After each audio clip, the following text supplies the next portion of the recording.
Dice así la palabra de Dios. ¿Y quién les podrá hacer daño a ustedes si demuestran tener celo por lo bueno? Pero aun así, si sufren por causa de la justicia, dichosos son.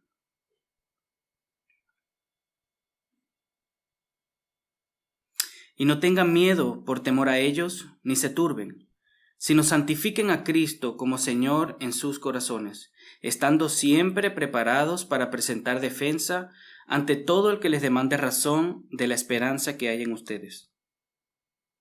Pero háganlo con mansedumbre y reverencia, teniendo buena conciencia, para que en aquello en que son calumniados sean avergonzados los que hablan mal de la buena conducta de ustedes en Cristo.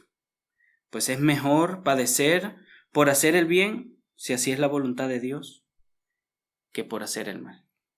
Amén. Bien, hermanos, nosotros un tiempo atrás, ¿verdad? Siguiendo la predicación expositiva de esta carta, estuvimos viendo los deberes del cristiano en la sociedad, los deberes del cristiano en casa, los deberes del cristiano en la congregación. Y ya esta sección se va a enfocar un poco más en cómo debemos de sufrir, cómo debe el creyente sufrir bien las injusticias, cómo el creyente debe de sufrir bien las dificultades en la vida. El sufrimiento ciertamente es algo normal para el creyente, en el sentido de que nos ha acompañado desde siempre. El sufrimiento, la persecución, ha acompañado al pueblo de Dios desde sus inicios. Y en las Escrituras encontramos ejemplos como Abel, José, que fue calumniado, ¿verdad? Fue injustamente encarcelado también. Tenemos ejemplos como el mismo pueblo de Israel, que fue cautivado en Egipto por más de 400 años de manera injusta. El mismo pueblo judío, luego ya cuando era Israel, cuando era un reino, sufrió muchas calamidades. Así que el sufrimiento siempre ha acompañado al pueblo de Dios, no es algo que no está ahí o que en algún momento no lo estuvo. Sí, en la creación, ¿verdad? Con Adán y Eva, pero ese es otro tema. Nosotros vivimos después de Génesis 3, después de la caída, así que desde la caída el sufrimiento es algo que se ve en este mundo casi todos los días, en casi todas nuestras vidas. Los apóstoles también, los apóstoles sufrieron mucho a causa de Cristo, a causa de la predicación. La mayoría de ellos, casi todos, excepto uno, fueron martirizados, murieron por su fe. Muchos de ellos fueron clavados, se les cortó la cabeza. O sea que sufrieron por su fe, hermanos. La iglesia primitiva de la misma manera. Y fue eso que el Señor de manera soberana usó para expandir su reino, ¿verdad? Para expandir su iglesia, pero aún así sufrieron persecución. Persecución horrible. Los protestantes, hace un siglo atrás, hoy mismo hay creyentes que están sufriendo, están siendo perseguidos por su fe. Quizás nosotros no conocemos eso, ¿verdad? Nunca hemos sido afligidos, golpeados, pero quizás sí hemos sufrido de otra manera por nuestra fe. Quizás sí hemos sido maltratados o perseguidos en otro sentido. Pero es parte del ser humano que a veces vemos el dolor como algo puramente negativo. Es lo que está en nosotros. No nos gusta el dolor, no nos gusta el sufrimiento. Que lo primero que queremos hacer al enfrentar el dolor es salir corriendo, dejarlo atrás. A mí no. O sea, que le pase a otro está bien, pero a mí no. Yo no. Lo otro que puede haber en nosotros es la tendencia a pagar mal por mal. Ya que me hizo daño, yo también le voy a hacer. Esas son tendencias que, a causa de nuestro pecado, la humanidad tiene aquí adentro. Nosotros, por causa de nuestro pecado, tenemos esas tentaciones, esas impulsiones en nosotros, que debemos negar porque no van conforme a la Escritura, ¿verdad? Pero están ahí. Queremos pagar con la misma moneda. Muchas veces pensamos que no nos merecemos para nada el dolor, el sufrimiento. Aun sabiendo que hemos hecho cosas malas, aun sabiendo que hemos fallado muchas veces, pensamos que no nos merecemos sufrir nunca, por nada, porque es que yo no he hecho nada. Así es como normalmente el ser humano lidia con el dolor.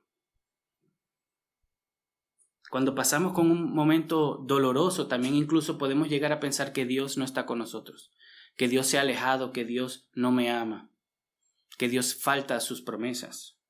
Así es que es como somos, hermanos, así respondemos lamentablemente a veces a las circunstancias.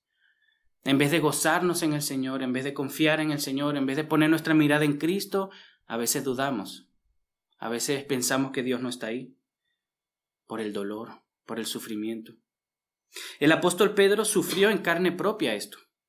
Y fue perseguido por su fe. Él sabe muy bien cuáles son las tentaciones, las bendiciones por vivir bien en medio de las injusticias. Él sabe de lo que está hablando.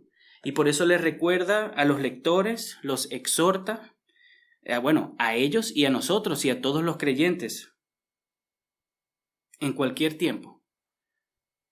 Él los exhorta, les habla directamente, Él sabe de lo que está hablando.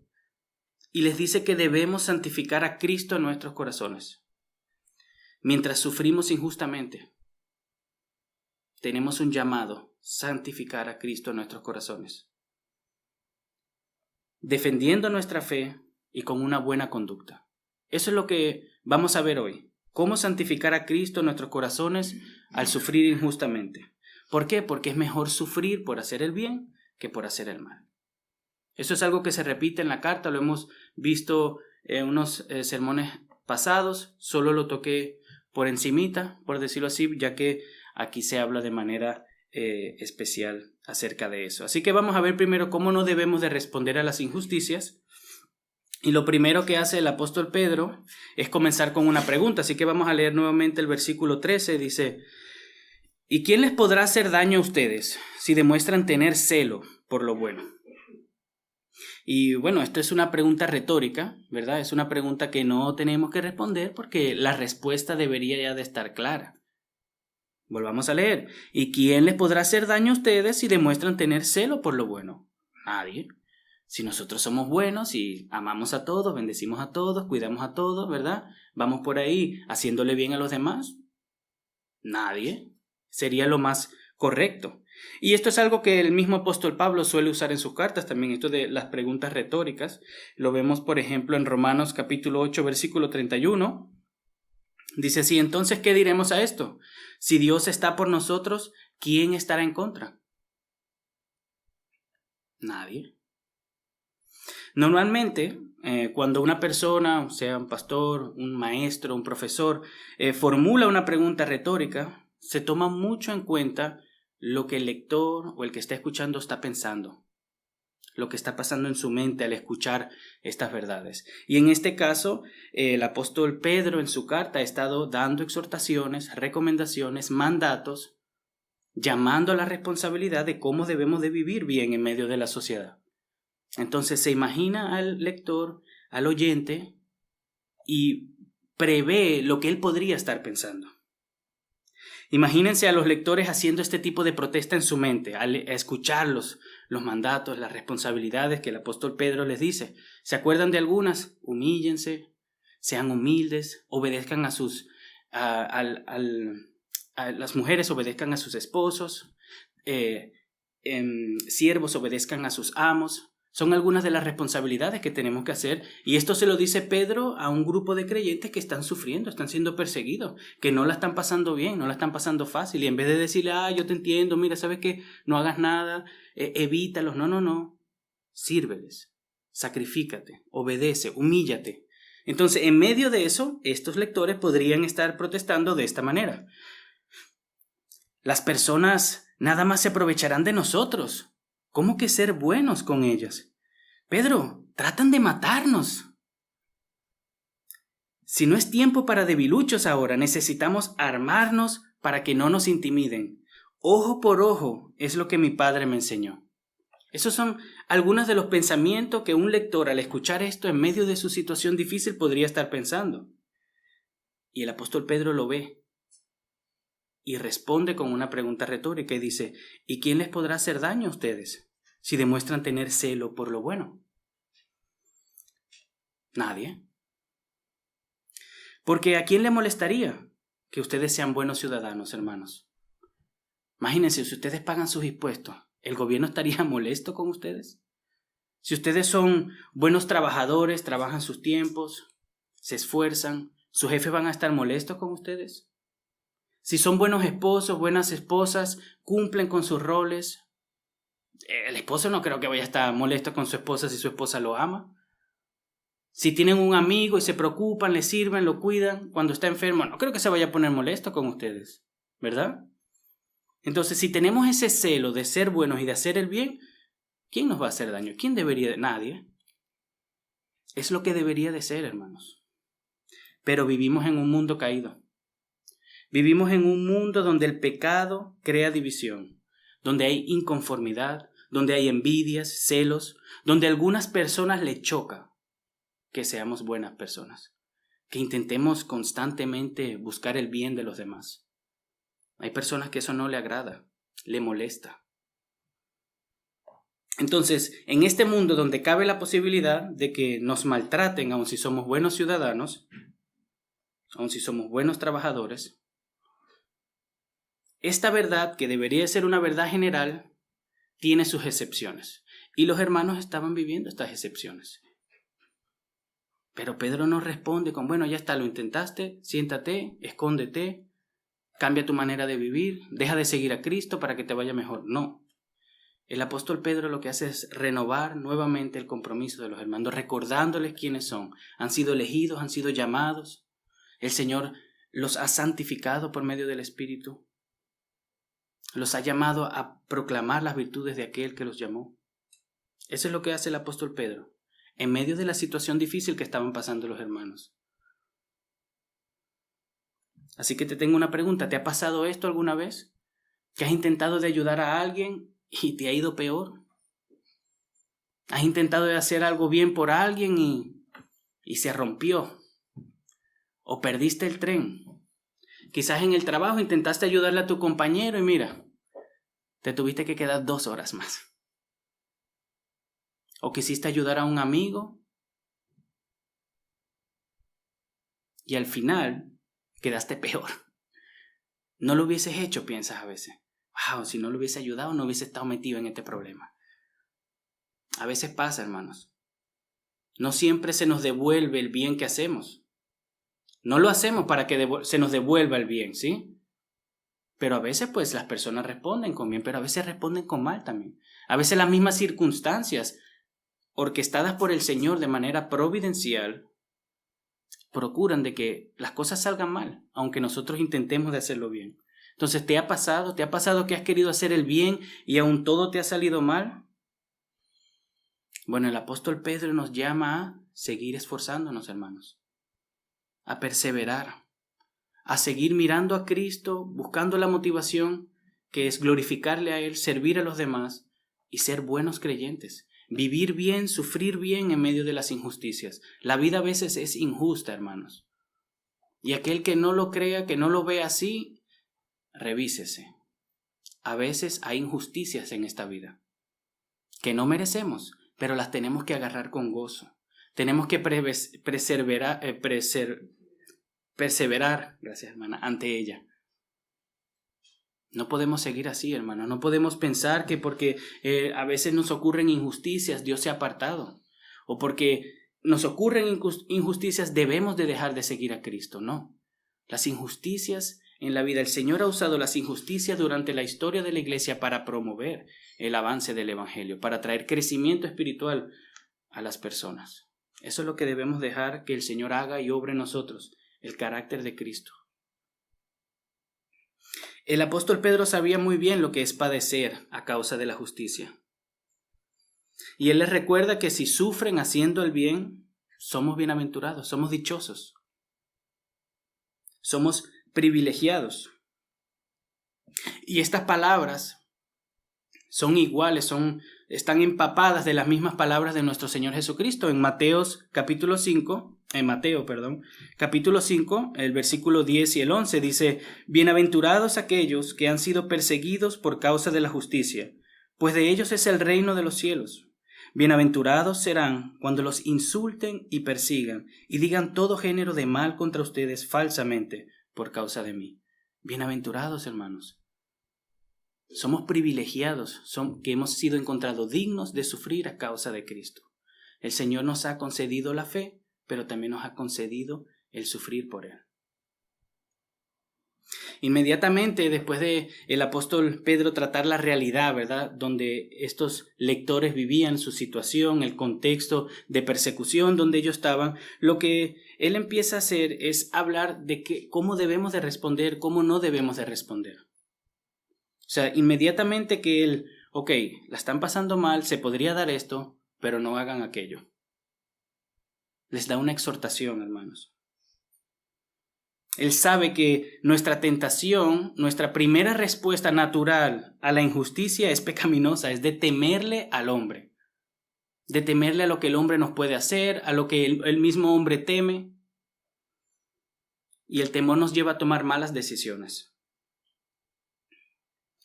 El mismo Pedro por temor negó a Cristo, si ustedes conocen esa historia. Él dijo que no lo iba a negar, que iba a morir con él, y en el momento de la verdad negó a Cristo 3 veces. Todos nosotros hubiésemos podido negar a Cristo, hermanos. No pensemos tampoco que Pedro es peor que nosotros ni nada. Todos hubiésemos negado a Cristo. Seguramente muchos de nosotros negamos a Cristo durante esta semana en alguna actitud que hicimos, algún pensamiento que tuvimos. Aquí nadie es mejor que Pedro. Pero Pedro sabe muy bien que el temor al hombre es pecado y lleva a tomar malas decisiones. Él negó a Cristo.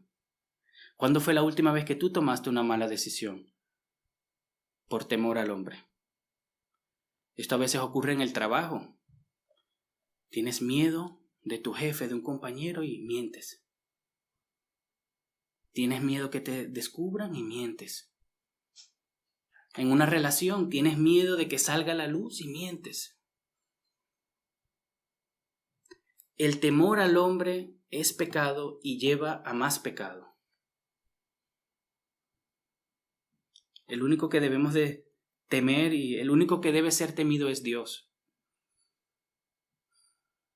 Él es el único que merece nuestro temor, hermanos. No podemos dejar que el temor nos gobierne y nos lleve a hacer cosas que deshonren a Dios. Entonces, ¿cuándo fue la última vez que lo hiciste, hermano? Porque si tú eres ser humano como yo, en algún momento lo habrás sentido. ¿Tienes hoy algún temor hacia alguien, hacia tu jefe, hacia alguna persona en tu contexto? ¿Hacia quien le temes? ¿No le dices la verdad? Somos llamados como cristianos a decir la verdad en amor, ¿verdad? A exhortar en misericordia. Y eso a veces es difícil porque no le queremos herir, no queremos caer mal, pero somos llamados, hermanos, a exhortarnos los unos a los otros. A veces tenemos que reprender a nuestros hijos. Ay, no, es que no quiero que crea que soy un mal papá, no le voy a decir nada. No, tenemos que reprenderlos. Con amor, con sabiduría, pero tenemos que decir algo. Si alguien está caminando mal, alguien dijo algo mal, ofendió a alguien, y nosotros lo vimos y tenemos la responsabilidad de decirle algo. Como creyentes tenemos que exhortarnos los unos a los otros con amor, con sabiduría, en el momento oportuno, pero es un llamado que tenemos. El no hacerlo por temor a lo que dirán o lo que él va a pensar de mí es pecado. Entonces, ¿tememos más a Dios o al hombre? ¿Quién es el que reina en nuestro corazón? Si Cristo reina en nuestros corazones, el temor al hombre desaparece. Es así. Pero no somos perfectos. Hay pecado dentro de nosotros. Entonces yo diría más bien, mientras más Cristo reine en nosotros, menos temor hacia los hombres, menos temor hacia las circunstancias. Si usted está lleno de Cristo, está lleno de su palabra, lleno del Señor, el Señor reina dentro de ti, las demás cosas no te van a llevar a temer y a tomar malas decisiones. Si usted está aquí hoy y ha recibido al Señor como su Salvador, amén.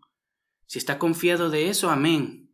Pero el Señor es nuestro Señor, no solamente nuestro Salvador. Él debe de reinar nuestras vidas. Si el Señor no reina nuestras vidas, vamos a estar plagadas de miedo, ansiosos, con temor a las circunstancias, hacia las personas. Si Cristo no reina en nuestros corazones, lo hace otra cosa. Somos llamados a no temerle a los que nos quieren hacer mal, pero también somos llamados a responder bien a las injusticias. Entonces, ¿cómo debemos responder bien a esas injusticias? Bueno, en el versículo 15 lo podemos ver. Voy a leer a partir del 14. Pero aun si sufren por causa de la justicia, dichosos son.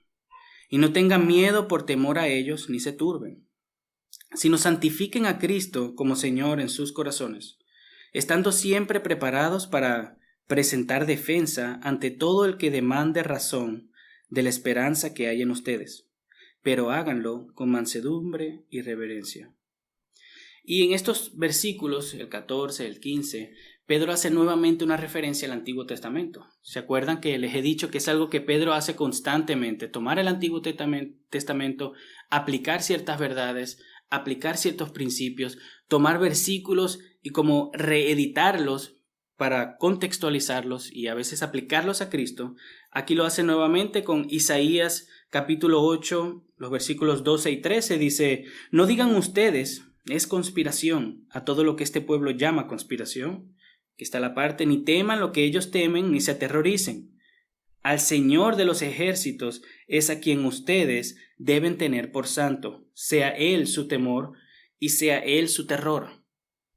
Aquí Isaías le está hablando al pueblo judío, ¿verdad? Al pueblo hebreo, y le dice que santifiquen al Señor, al Dios, porque Él es santo. Es a Él que debe de ser su terror. Bueno, Pedro agarra eso, lo aplica a la iglesia y cambia. En vez de hablar acerca de Dios, el Todopoderoso, dice Cristo el Señor. Y esto lo que enfatiza es la divinidad de Jesucristo. Ya desde los escritos de Pedro podemos ver que la divinidad de Jesucristo es algo que todos aceptaban, todos creían y confirmaban y lo veían en las Escrituras. Así nosotros también pues no podemos dudar. Si el mismo apóstol Pedro lo hacía, pues nosotros nos llevamos bien en creer que Jesucristo es Dios. Entonces, en vez de temer, ¿verdad?, al mundo, temer al ser humano, lo que debemos de temer es a Cristo, temer a Dios, porque Él es el único que merece ser temido.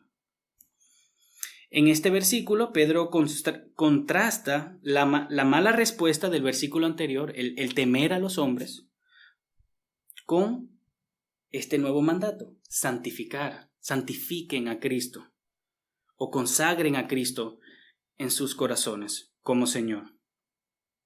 Pedro nos recuerda que es Cristo el que tiene que gobernar nuestro corazón, no el miedo, no las personas, no los que no quieren hacer daño, no lo que ellos nos quieren hacer, porque a veces quizás no le tememos a la persona, pero sí lo que nos puede hacer. Por ejemplo, no necesariamente tienes que temerle a tu jefe, pero sí que te vote. Entonces, para que no te vote, haces cosas indebidas.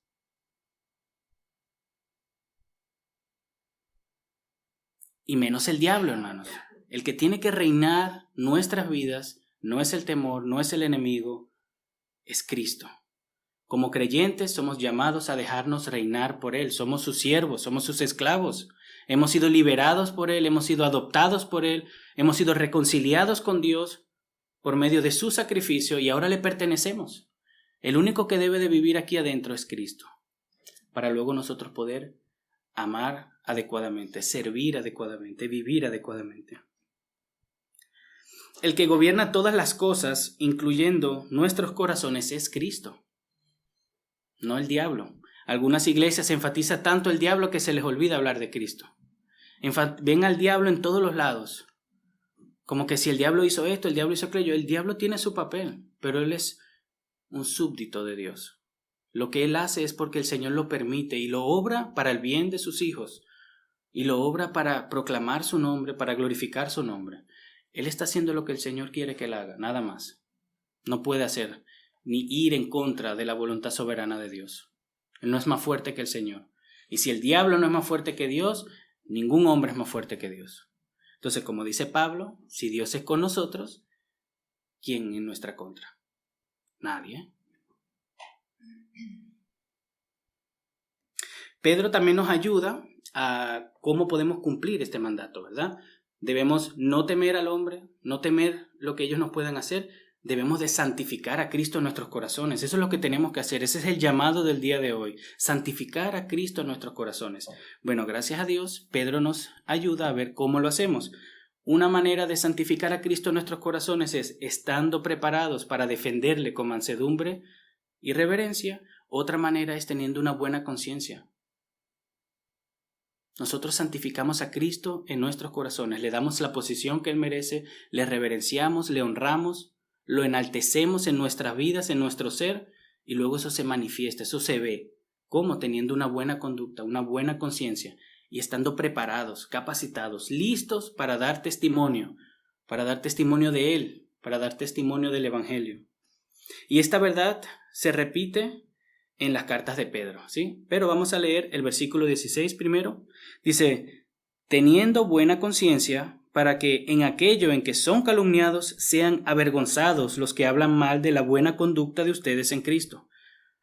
Esto lo vemos también en Primera de Pedro capítulo 2, versículo 12, dice, mantengan entre los gentiles una conducta irreprochable, a fin de que aquellos que los calumnian como malhechores, ellos, por razón de las buenas obras de ustedes, al considerarlas, glorifiquen a Dios en el día de la visitación. Sométanse por causa del Señor a toda institución humana, ya sea al rey como autoridad o a los gobernadores, como enviados por él, para castigo de los malhechores y alabanza de los que hacen el bien.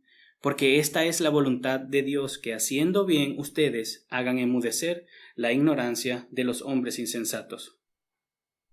Tener una buena conciencia es igual a vivir delante de Dios, vivir bien delante de Dios, cumplir con nuestras responsabilidades como hijos de Dios en todas las áreas. Eso es tener una conciencia limpia. Si usted sabe que usted está haciendo lo que tiene que hacer, esforzándose, dependiendo de Dios, dándole la gloria a Él, pero intentando con todas sus fuerzas de hacer y cumplir con sus responsabilidades como creyente, como esposo, en su trabajo, eso nos da una buena conciencia. Pablo tenía una buena conciencia. Hay momentos en la Biblia donde él es traído ante un tribunal y él dice que él tiene una buena conciencia, porque él ha intentado con todo su esfuerzo sujetarse a la voluntad del Señor, cumplir con el mandamiento del Señor de predicar el Evangelio, de servirse los unos a los otros. Tener una buena conciencia es una evidencia, es una manera de ver, o mejor dicho, de que nosotros podamos ver en nosotros mismos que Cristo es nuestro Señor. ¿Tienes una buena conciencia? No todos de nosotros somos padres, no todos somos trabajadores en cierta área, ¿verdad? Pero todos somos creyentes, todos servimos a Cristo. ¿Tienes una buena conciencia de que estás sirviendo con todo lo que tienes a Cristo? El Señor nos ha dado dones, el Señor nos ha dado talentos. El Señor nos ha dado tiempo, el Señor nos ha dado capacidad. ¿Lo estamos usando para la gloria de Dios? ¿Lo estamos usando para el servicio de los hermanos? ¿Tienes una buena conciencia? ¿Te puedes ir a dormir bien, tranquilo, con el saber de que tú estás dando lo mejor de ti para servir a Cristo?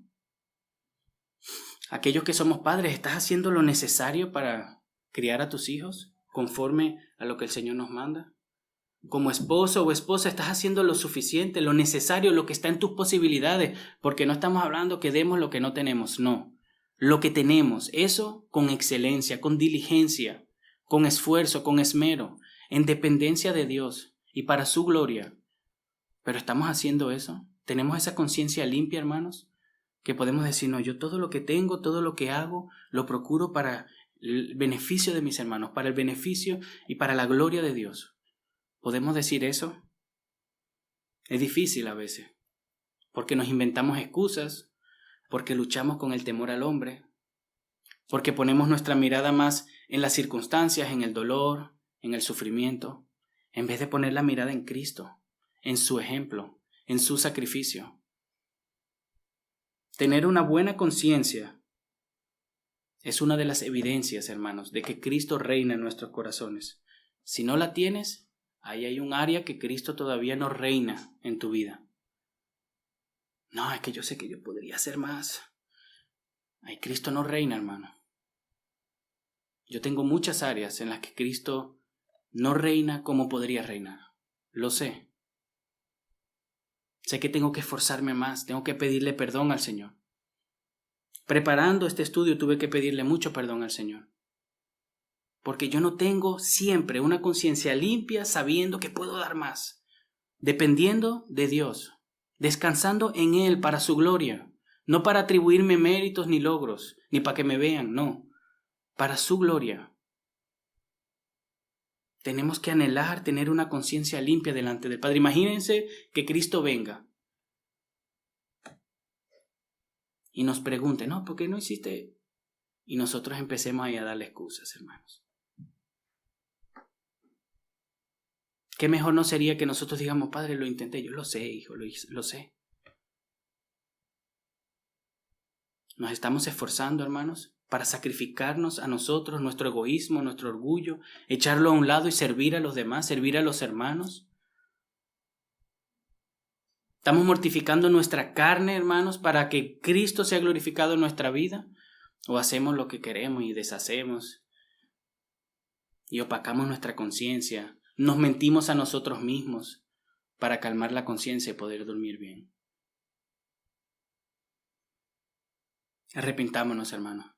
Arrepintámonos de querer como descansar en una mediocridad a veces. Arrepintámonos de querer conformarnos con darle el 10% a Dios. Y no estoy hablando de finanzas. Si usted le quiere dar más, dele más. Estoy hablando de nuestra vida. No le demos nuestras obras al Señor. El Señor se merece toda nuestra vida. Él se entregó por completo. Nuestra respuesta debería de ser entregarnos por completo. En gratitud a lo que Él ya ha hecho. No para ganarnos su perdón, hermanos. No me malinterpreten. No es esfuércense para que el Señor los ame. No, el Señor te ama. El Señor nos ama tanto que entregó a su Hijo a morir en una cruz. Y como Él lo hizo para salvarnos por amor, y a Él le costó tanto, en respuesta, en gratitud, porque Él ya lo hizo todo, avancemos, hermanos. Perseveremos, esforcémonos, dediquémonos. Eso se ve en cada uno distinto, hermanos. No nos pongamos ahí tampoco a estar, ay, el hermano está haciendo esto, yo también tengo. No. Cada quien en su vida privada da lo mejor de sí para servir al Señor. Como pueda, hermano, como pueda, con sus dones. No todos tenemos que predicar, no todos tenemos que limpiar el piso, aunque es algo que podríamos hacer todos. No todos tenemos que trabajar en la técnica, no, pero todos debemos de servir a los hermanos y servir a Cristo. Cada quien tiene dones, ejercítelos, hermanos. Somos responsables, somos adultos. Pongámoslo en oración. Pidámosle al Señor que nos demuestre cuáles son nuestros dones y talentos, cuáles son las necesidades de la iglesia, y pongámoslos ahí al servicio de los hermanos y para la gloria de Dios, no para llevarnos un nombre. Así que esforcémonos, hermanos. No solamente un buen testimonio, una buena conciencia, un buen carácter, son la manifestación, ¿verdad?, de que Cristo reina en nuestros corazones. No solamente eso es la evidencia, eso es una evidencia que debemos de perseguir, y si no la estamos viendo, hermanos, examinémonos. Nuestro testimonio es muy importante. Pero también estar preparados, hermanos. Tenemos que estar preparados para defender, para dar razón de nuestra esperanza cuando alguien la demande. Eso es parte. Esto no es, son dos cosas, sí, son dos cosas para poder diferenciarlas, pero es lo mismo. No puedes cumplir uno y dejar de hacer lo otro.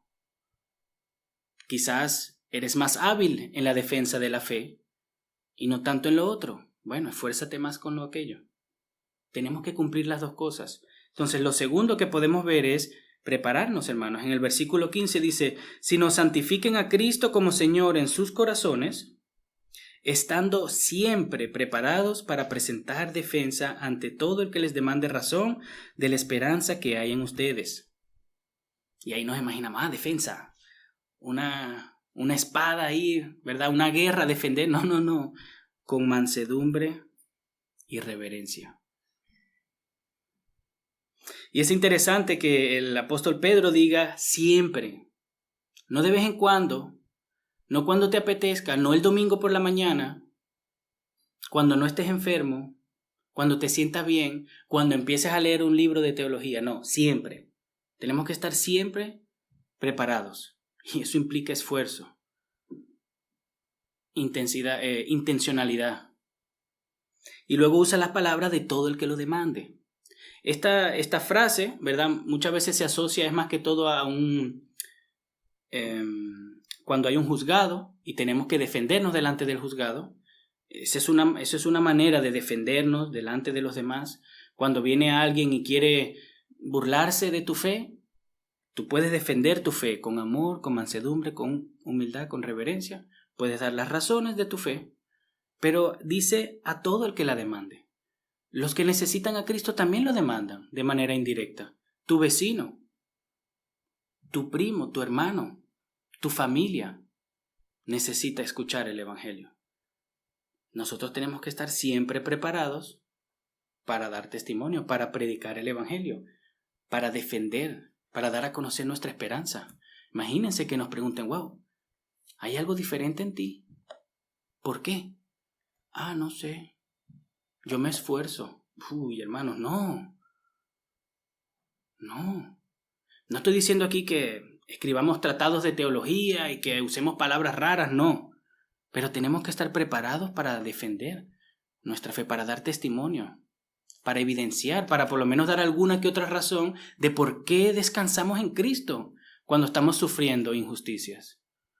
Una vez hace unos sermones atrás hablamos de responder bien ante una injusticia como un grito. Imagínense que le están gritando, le están tratando mal y usted, tranquilito, en paciencia, servicial.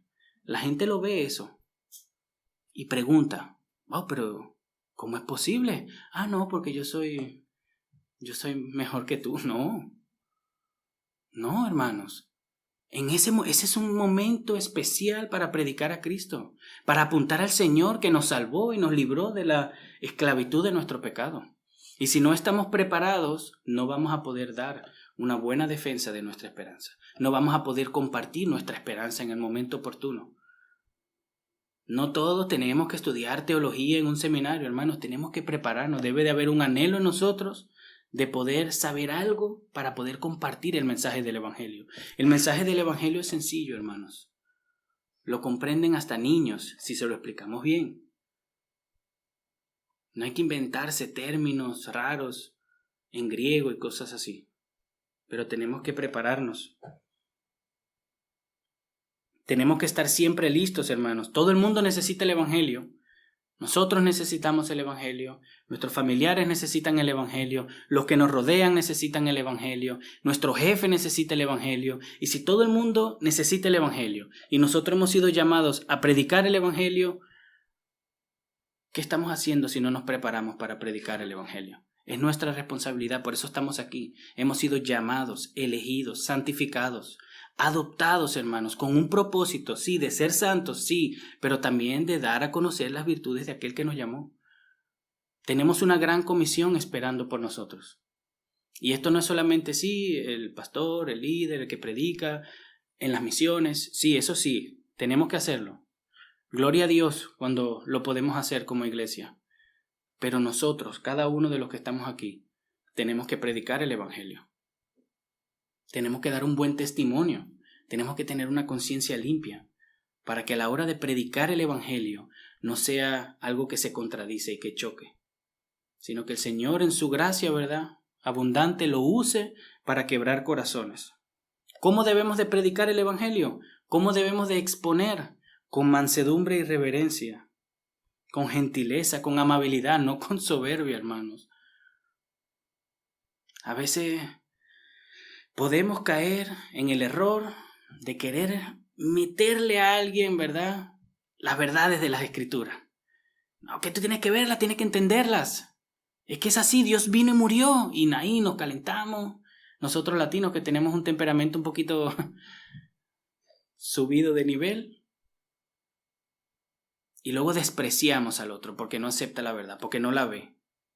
No podemos caer en la soberbia. Tenemos que compartir el mensaje para ganar un alma, para que el Señor gane un alma, no para que nosotros vayamos por ahí ganando almas. Tenemos que compartir el mensaje con mansedumbre, con humildad, con urgencia porque el Señor puede venir pronto. El Señor está a la espera, pero con mansedumbre y con humildad. Nuestro propósito de presentar una defensa no es ganar el debate, no es que el otro vea que yo sé más que él, ni restregarle en su cara que sé 2 palabras de griego. No, es para enseñarle lo grandioso que es nuestro Señor Jesucristo y lo grandioso que hizo Él por nosotros, sin merecerlo. Por esa persona que te está tratando mal, por aquel que quizás a ti no te cae bien. Nuestro Señor Jesucristo fue a la cruz a morir por la humanidad. Él salvó a su iglesia y dio su vida por su iglesia, pero Él es el único salvador, Él es el único mediador. A Él es el que tenemos que presentarle a las personas si quieren recibir salvación. Él es el único mediador entre Dios y los hombres. Lo vimos hoy en el catecismo, en la confesión de fe, perdón. Entonces tenemos que, hermanos, con la actitud correcta. Y esto es algo que toma más tiempo. Uno se puede leer un libro en un día, pero un carácter humilde y manso toma un poco más de tiempo. Pero es igualmente importante la buena conciencia, el buen testimonio, el defender nuestra fe, dar a conocer la esperanza. Somos llamados a seguir el ejemplo de Cristo y Él dijo, aprended de mí que soy manso y humilde. Y eso pues para toda la vida, ¿verdad? Entonces, si es para toda la vida, se aplica también, hermanos, al predicar el evangelio, al dar a conocer testimonio. Imagínense que en algún día, hermanos, yo no sé cómo ustedes ven lo de la tribulación, ¿verdad? Al final de los tiempos, pero no importa. Imaginémonos, ¿verdad? Usemos un poquito nuestra creatividad. Imaginémonos que en algún momento seamos arrestados por nuestra fe, porque vamos en contra del mundo, porque ya es ilegal decirle no a las autoridades, no sé. Y nos arresten y digan, a ver, ¿por qué ustedes no se quieren sujetar al gobierno? ¿Por qué ustedes no dicen que sí y amén a todo lo que yo digo? Ahí tenemos que presentar a Cristo, ¿verdad? Y el Señor, la palabra dice que el Señor nos va a capacitar, nos va a empoderar y las palabras van a salir ahí, pero hoy también, hermanos. No esperemos dar testimonio en un momento específico, lejano. No, hoy, mañana, el vecino que usted tiene ahí, el compañero de estudio, su prima, su hermano, pídale en oración al Señor. Nosotros a veces nos encontramos con nuestros amigos, los familiares, y a veces se nos olvida pensar en que ellos necesitan a Cristo, en que ellos necesitan a Jesús igual que nosotros. Nuestros familiares, nuestros amigos, hermanos, se van a ir al infierno, así como nosotros nos íbamos a ir al infierno, hermanos, si no es por la gracia de Cristo que hemos recibido a través de su sacrificio. Ellos necesitan esa gracia, hermano. Nosotros no somos mejores que ellos. Debe de haber urgencia en nosotros. Está bien que te encuentres para ver un partido de fútbol, para hablar de galletas, lo que tú quieras, está bien. Pero pídele en oración al Señor que te ayude, que te abra una puerta para dejarle caer el evangelio, su necesidad de Cristo, o aunque sea tu gozo de tener a Cristo. Porque quizás no se da la oportunidad de tú hablarle del pecado, de Dios y todo, ¿verdad? Quizás no se da, pero quizás tú puedes dar un buen testimonio. Son palabras sencillas como, mira, yo eso gracias al Señor no lo hago porque mi confianza está en Él. Ya eso no me preocupa. Dios quitó de mí todas esas preocupaciones. Yo puedo descansar en Él. Yo sé que quizás pueda pasar algo mal, pero yo descanso en el Señor. Y luego ellos lo ven, porque no son solo palabras, es el testimonio también. Ellos luego lo ven, wow, esta persona no vive así como yo, no está afanada por las cosas del mundo, no se deja alejar de sus valores solamente por quizás sufrir un poco. Tenemos que estar convencidos de lo que creemos, hermanos. Y la convicción sí se dice, se presenta, pero también se vive. Y nosotros somos llamados a vivir nuestra fe. Así que, ¿qué estás haciendo tú para capacitarte? ¿Qué estamos haciendo, hermanos? ¿Cuánto tiempo, cuánto dinero, cuánto esfuerzo estamos poniendo de nuestra parte para nosotros mismos? No le estoy diciendo que vayan y hagan para los demás, no, hermanos, para ustedes. Es para ustedes, para que ustedes cumplan con el llamamiento que el Señor nos ha dado, con la comisión de predicar su evangelio. ¿Qué están haciendo? ¿Están viendo prédicas? ¿Están leyendo un libro? ¿Venir al domingo? Amén. Eso es una de las maneras primordiales de cómo Dios capacita a su iglesia para predicar el evangelio. Amén. Los estudios bíblicos que empezamos, gloria al Señor, mientras más vengan, mejor, hermanos. El pastor lo dijo hoy, lo necesitamos. Tenemos que estar aquí, tenemos que capacitarnos, tenemos que conocer la palabra de Dios, hermanos. ¿Qué estamos haciendo? ¿Hemos invertido alguna vez en algún libro? ¿Nos ponemos a ver prédicas en casa?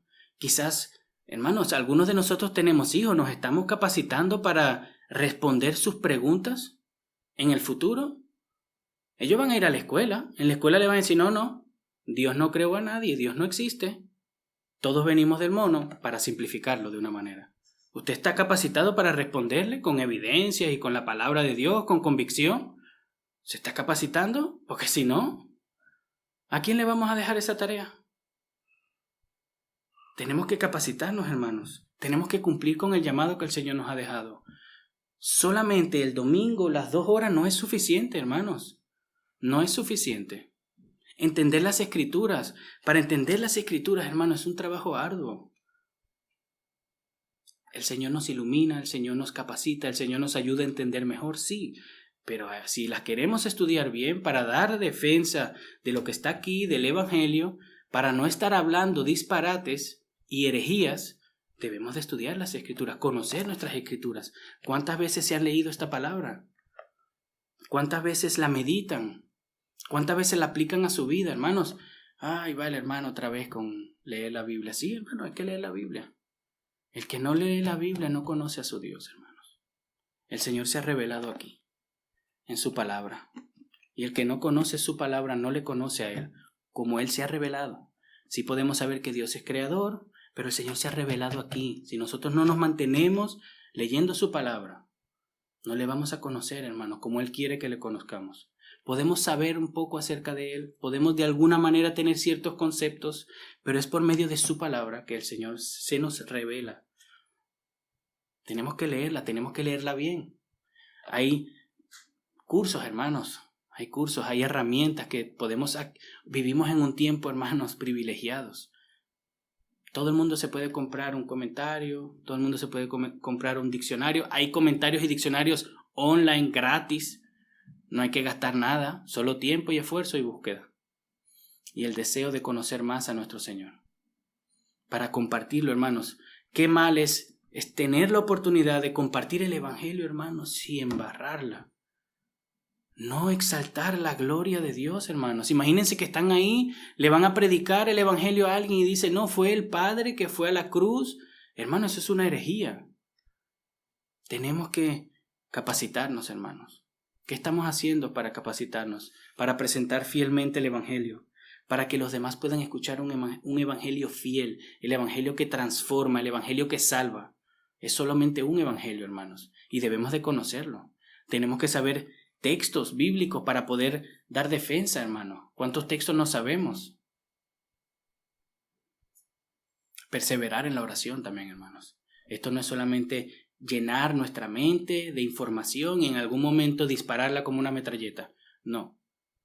El carácter y el conocimiento. Perseverar en oración y perseverar en las Escrituras, hermanos. Vivir una buena vida delante de Dios. Como les decía, el testimonio es importante a la hora de predicar el Evangelio.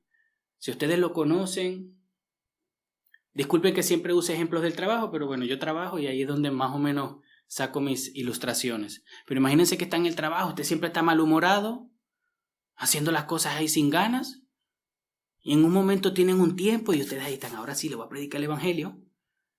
No, mira, lo que pasa es que Cristo vino a darnos paz. Ajá. ¿Qué paz?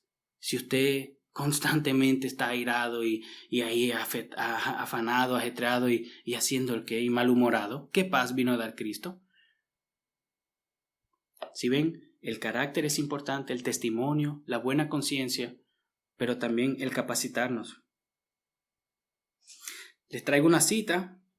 Dice así, el cristiano debe estar en condiciones de formular su fe en propuestas elementales para que cuando se le pregunte acerca de su fe sea capaz de hablar acerca de su religión cristiana. Debe estar en condiciones de llevar a otros a Cristo y de rechazar las acusaciones de los incrédulos. En la evangelización de sus vecinos, el cristiano debe tener la capacidad elemental de enseñar a otros el camino de salvación. Al enfrentarse con los ataques del humanista y del ateo, el cristiano debe tener un conocimiento práctico de las Escrituras para poderle dar contenido a la frase «la Biblia dice». Y cuando los miembros de las sectas toquen la puerta de su casa, el cristiano bien informado debe transformarse en maestro para poder llevar a esta visita al Señor Jesucristo.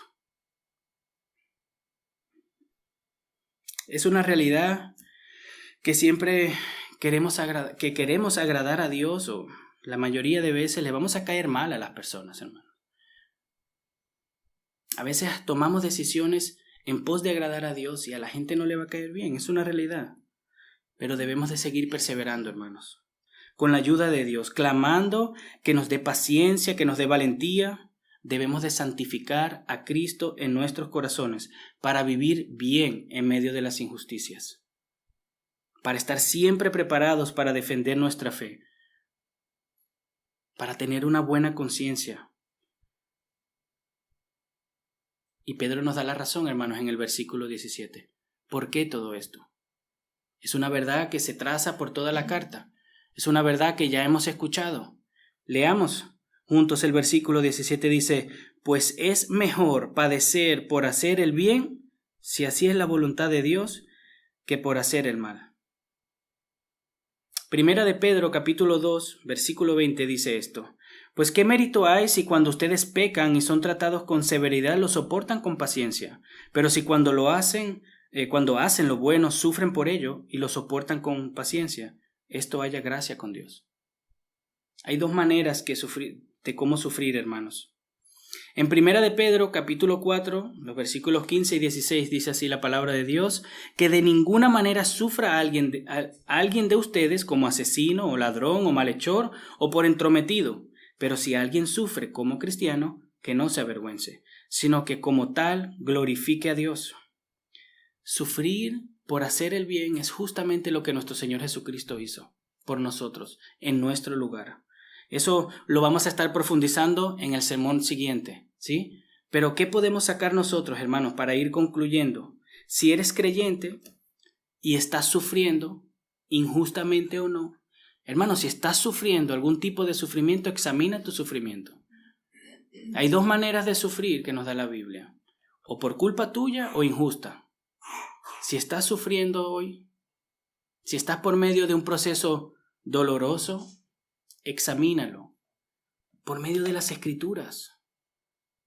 Examínalo, hermano. Si es injusto, si tienes la conciencia limpia, estás intentando de hacer todo de la mejor manera posible para la gloria de Dios, para el beneficio de los hermanos, gózate, descansa, porque el Señor Jesucristo está con nosotros. Porque Él está con nosotros hasta el fin y no nos va a abandonar. Él está por nosotros. Gózate, hermano, si has sido encontrado digno de sufrir a causa de la justicia. Bienaventurado eres. Si es verdad que estás siendo tratado injustamente, sea en el trabajo, en la escuela, en el hogar, donde sea que estés tú sufriendo, examínalo. Si es por injusticia, hermano, gózate. Pero examínalo. Y si es por culpa de tu pecado, si es porque tú has tomado una mala decisión, has pecado contra Dios y ahora estás sufriendo las consecuencias, arrepiéntete. Arrepiéntete, mi querido hermano, hermana. A veces sufrimos es por nuestra culpa, por nuestra rebeldía, por nuestro pecado, por nuestras malas decisiones. No porque estamos dando testimonio de Cristo en el trabajo, en la escuela, no. Es porque metimos la pata y ahora estamos sufriendo las consecuencias. Así que arrepintámonos de eso, para que podamos glorificar a Dios en medio de eso también. Pidámosle perdón al Señor. Somos sus hijos. El Señor ya nos ha aceptado. Jesucristo murió por nosotros, hermanos. Él vivió la vida perfecta que nosotros no podemos vivir. Y la vivió en nuestro lugar. Nos dio su justicia. Ahora somos justos delante del Padre. Pero Él también sufrió la ira de Dios por nuestros pecados. Él cargó con nuestros pecados y fue a la cruz y sufrió por ellos. Algo que ustedes y yo teníamos que sufrir. Y Él lo hizo por amor, para su gloria. Resucitó, hermanos, triunfando. Jesucristo logró lo que prometió. Nos liberó de la esclavitud del pecado. Y Él está vivo y está reinando y va a volver. Va a volver, hermanos. Nuestro Señor va a volver. Esperémoslo con ansia. Oremos para que su venida sea pronta. Pero esforcémonos, hermanos. Examinémonos. Si estamos sufriendo por nuestro pecado, arrepintámonos, para que podamos glorificar a Dios con nuestras vidas. Y esforcémonos para vivir una vida buena en medio de las injusticias. Oremos, hermanos.